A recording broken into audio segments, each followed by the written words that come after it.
Ужас, смотри. Капец опухли, да? Астыларын. Вон. До утра я не спала, прикинь. Я всего лишь сегодня 2 часа походу спала. И то уктадым деп есептесем. Ай, как все тяжело. Да, заметила это.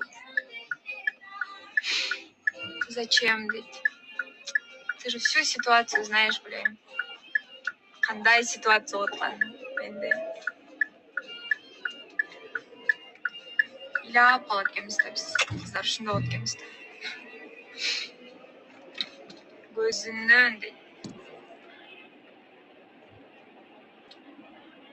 Дайыма мақтан деген. Эме бар ғой жинамын деп. Бакамбаевадан өткеннен кейін мындай мост чо.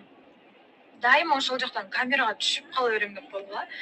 Дайыма эле ачсам эле ошол жақтан түсіп